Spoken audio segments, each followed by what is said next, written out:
شگفتہ جمانی کی سربراہی میں قومی اسمبلی کی قائمہ کمیٹی برائے مذہبی امور کا اجلاس ہوا، جس میں کہا گیا ہے کہ روضہ رسول صلی اللہ علیہ وآلہ وسلم پر حاضری کے لیے 10 رکنی پارلیمانی وفد سرکاری خرچ پر بھجوایا جائے۔ پارلیمانی وفد ہر سال مدینہ منورہ اور مکہ مکرمہ جائے گا۔ وفد میں شامل ارکان کے اہل خانہ بھی ہمراہ جا سکیں گے۔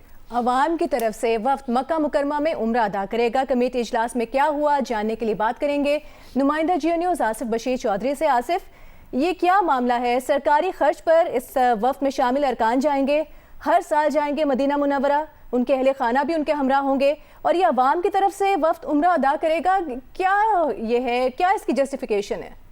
جی، ایک دلچسپ اور افسوسناک جو صورتحال ہے آج قائمہ کمیٹی میں اس وقت سامنے آئی جب کمیٹی کی طرف سے مطالبہ کیا گیا کہ عوام کی طرف سے مکہ مکرمہ میں اور روضہ رسول پر حاضری کے لیے پارلیمانی وفد کو سرکاری خرچ پر بھیجا جائے، اور وہاں پہ روضہ رسول پہ یہ وفد جو ہے عوام کی طرف سے حاضری دے گا اور عوام کی طرف سے جو ہے عمرہ کرے گا اور عوام کی طرف سے نوافل کی ادائیگی کرے گا۔ یہ بڑا ہی ایک انوکھا آئیڈیا جو ہے کمیٹی میں سامنے آیا، اور اس پہ تمام ارکان جو ہیں وہ متفق تھے۔ منسٹر صاحب بھی متفق تھے، اس میں سردار یوسف جو ہیں، اور دلچسپ بات یہ ہے کہ متعدد ارکان نے مطالبہ کیا کہ ہمیں فیملی ممبران کو بھی ساتھ لے جانے کی اجازت دی جائے۔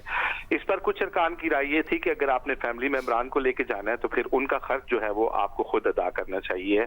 اس کے علاوہ کمیٹی نے یہ بھی مطالبہ کیا کہ یہ وفد جو ہے ہر سال جانا چاہیے، اور اس کے پروٹوکول کے لیے وہاں پہ پروٹوکول آفیسر کو بھی تعینات کیا جائے، اور نہ صرف یہ کہ جب تک وہاں پہ سرکاری رہائش جو ہے اعلیٰ پائے کی تعمیر جو ہو رہی ہے اس کی تعمیر مکمل نہیں ہوتی تو اچھے ہوٹلوں میں اس وقت کو ٹھہرایا جائے۔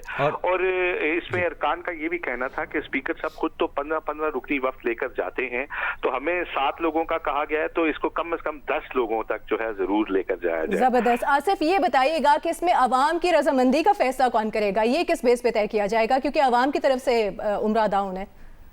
دیکھیں، اس میں عوام سے تو کچھ بھی نہیں پوچھا جا رہا، ظاہر عوامی نمائندے یہ خود سے ہی ڈیسائیڈ کر رہے ہیں، اور اس میں اعجاز الحق جو تھے انہوں نے تجویز دی کہ 7 سے بڑھا کے فی الحال اس کو 10 تو ضرور کیا جائے، اور جو کمیٹی کی چیئرمین شگفتہ جمانی تھی انہوں نے کہا کہ اسپیکر صاحب کیونکہ خود تو 15 لوگوں کو لے کے جاتے ہیں دوروں پہ، تو اس میں کم از کم 15 لوگوں کو ہر سال جو ہے وہ لے کے جایا جائے۔